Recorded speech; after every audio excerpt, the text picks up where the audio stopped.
الإنفينكس نوت 50 اس جاي يحرج موبايلات أغلى منه بكتير، وعارفك مستني تعرف المعالج هيعمل إيه في الألعاب. بس اتقل، اخبط اللايك المتين ويلا نفتح الصندوق الأسود للجهاز ده ونشوف هو جامد فعلا ولا مجرد شكل. بص يا سيدي، أول حاجة هتحس بيها هي المسكة. الجهاز ده نحيف جدا، بنتكلم في 7.6 مليمتر، يعني كأنك ماسك قطعة فنية مش مجرد موبايل. وزنه 180 جرام، يعني خفيف ولطيف في الإيد وما يتعبكش لو قعدت تتفرج على أفلام بالساعات.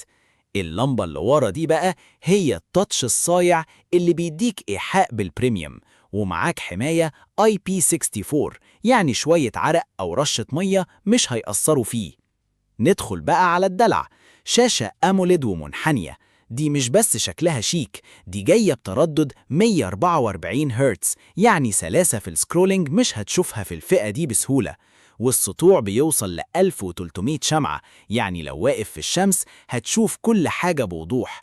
وطبعا محمية بجوريلا جلاس 5 عشان الصدمات اللي بتحصل غصب عننا. طيب، إيه اللي بيحرك الوحش ده؟ معالج دايمنسيتي 7300 ألتيميت بتكنولوجيا 4 نانو.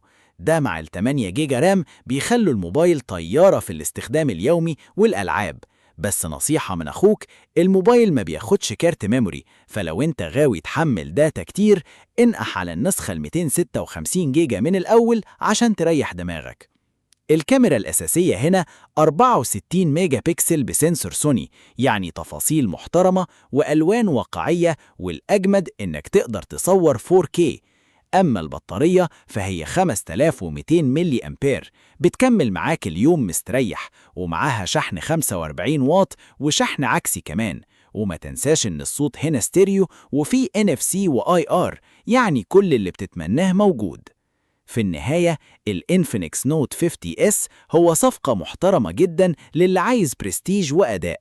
قولي بقى، تفتكر النحافة دي ميزة فعلا ولا الموبايل ممكن يبقى رقيق زيادة عن اللزوم؟